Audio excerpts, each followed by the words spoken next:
get the nominations which we just had a few minutes back. We've gone through some hurdles, but that is now water under the bridge. We are now candidates. Myself and all colleagues and supporters of the party that is Alliance for National Transformation. Let me also take this opportunity to thank the supporters all over the country who gave us signatures. You know, we've done 3 rounds. Even when the first round there were questions, second round within a day, we got another 60 districts. The last round they were asking for 10, we got 16 districts. And the beauty of it all was that we weren't getting these signatures just from members of the party, but also from many other Ugandans who belong even to other parties, but who have come to recognize the Alliance for National Transformation as a party that is focused on building institutions or rebuilding them because they've been broken down. They have recognized the Alliance for National Transformation as a party that believes in the building of systems that deliver services, systems that enable the country to function. And we are glad, because in 2021, we participated. Our participation then was to sow seeds. I would like to believe, if it's the will of God, that this time around is going to be a time of harvest.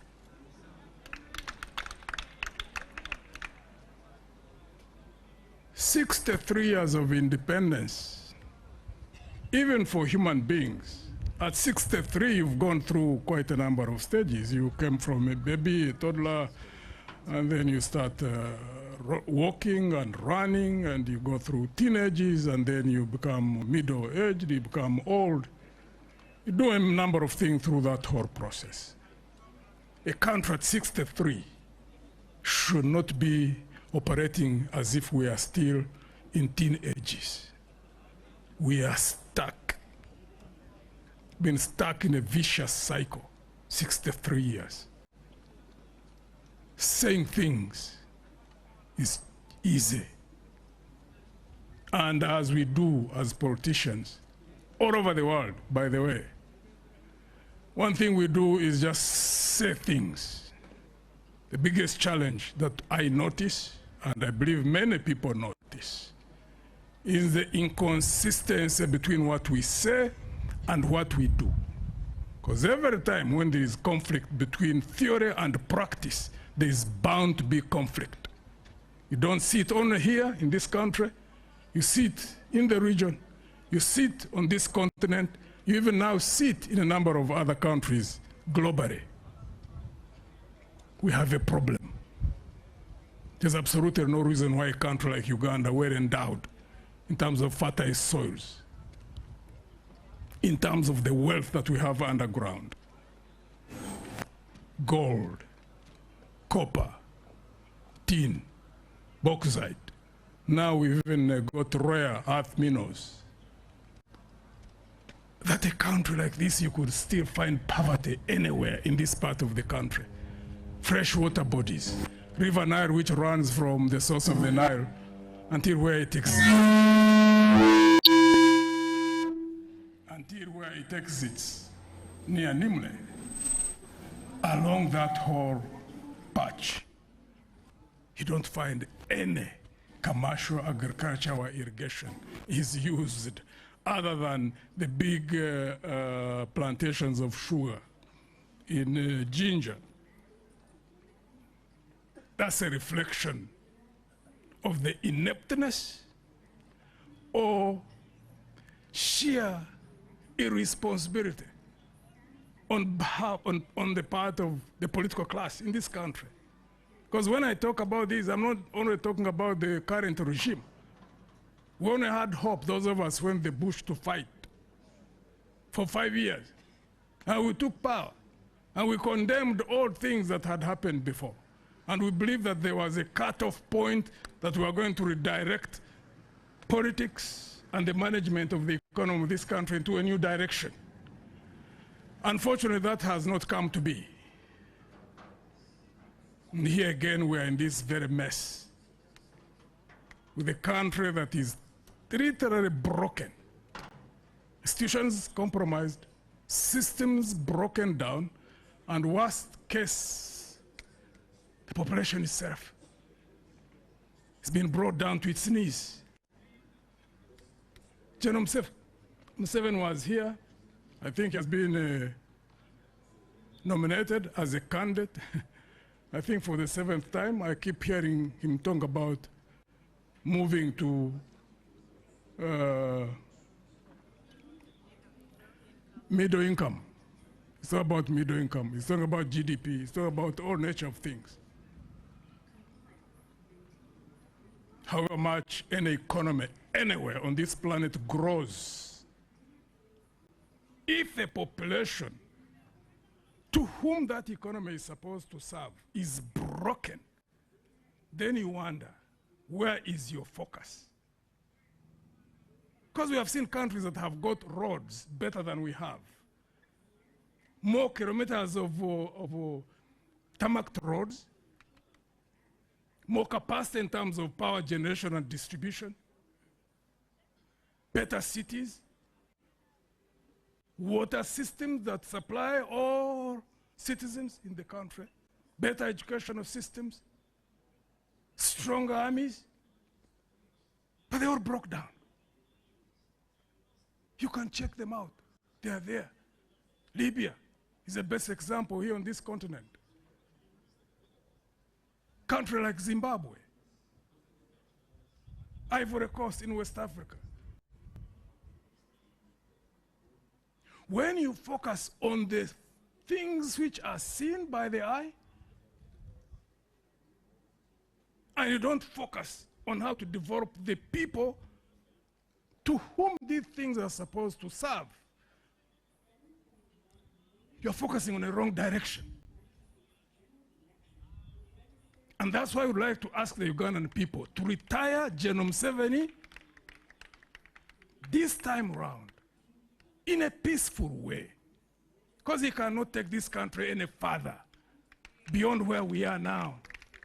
Every moment he stays in office, the country is going to get deeper and deeper into problems. Why so? Because if you have got citizens who have reached a point to ask for money, even when they are going to put a signature on nomination of a candidate who is supposed to go and help them get out of their problems, you know there's a problem in that country. When you see a ruling party, because the party is the one which runs government, in a stretch of 3 months in which they were conducting their primaries, which culminated into Kololo, where they stripped themselves naked in broad daylight, and it showed who they are in Kololo. Unless the population is blind,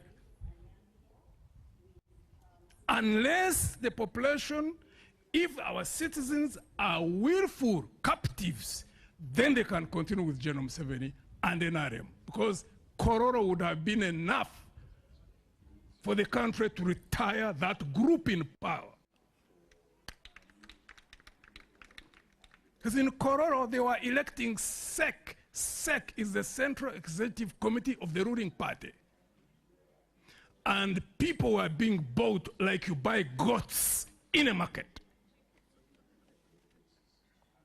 An extension of General Museveni and NRM by the citizenry, if the citizenry chooses to do so, it's just you are being led by goats. There is evidence. Anybody can go and check it out. It was done in broad daylight. There were 300 plus petitions all over the country in the primaries of NRM.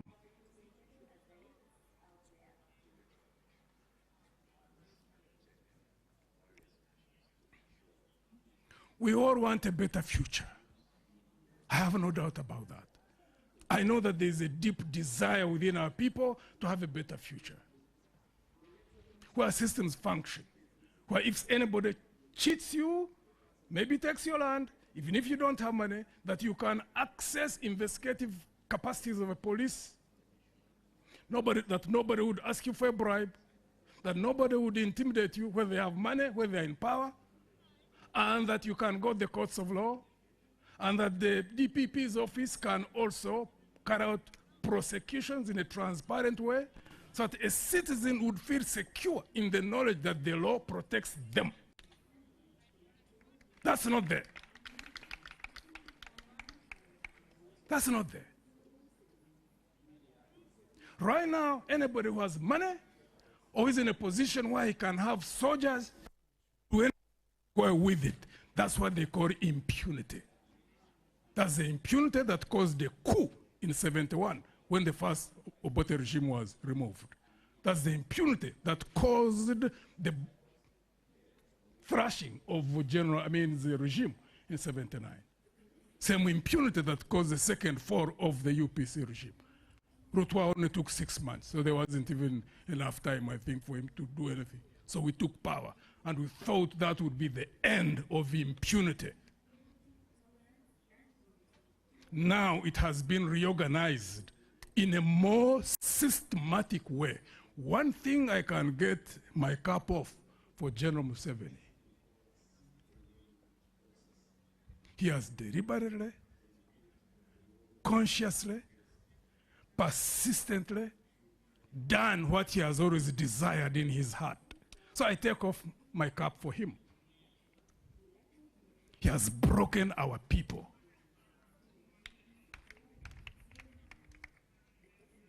In such a sophisticated way that even those who are broken are still running around him.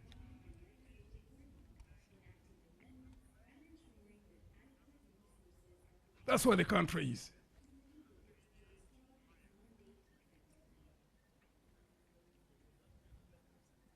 We offer ourselves as a solution to that mess.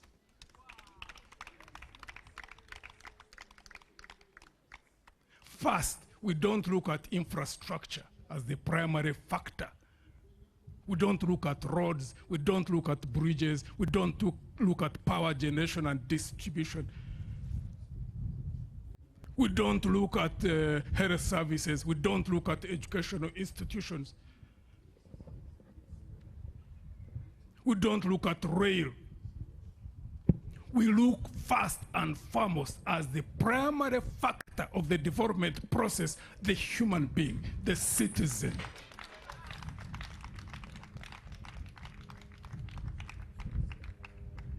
Because there's nothing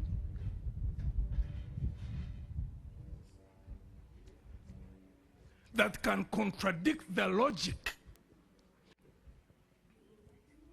that the human resource factor is the central core to any development process. So even when we look at education, quality healthcare services, agriculture for purpose of food security and nutrition,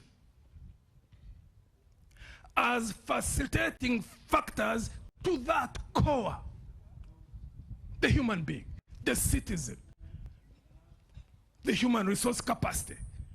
Because when you concentrate on that human being, you educate them well, you skill them, you ensure that they are healthy, that they are well fed. The sky is the limit. There is nothing they will not do. Even getting to the moon, they would get there. Because those who have gone there are not any better than we are. That's going to be our focus. And we are going to be launching our manifesto in a couple of days. But I'm bringing out the most salient factor.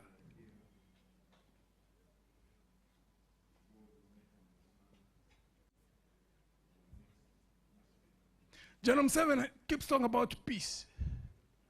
That all these things that are happening is because of peace. He's confused a bit because we have digressing our understanding of peace is at variance. He thinks peace is law and order.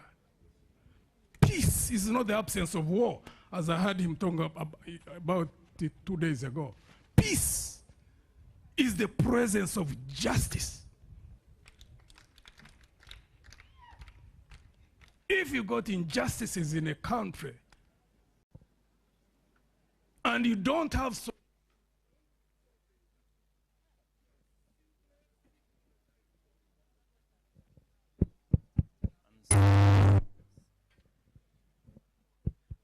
Sorry about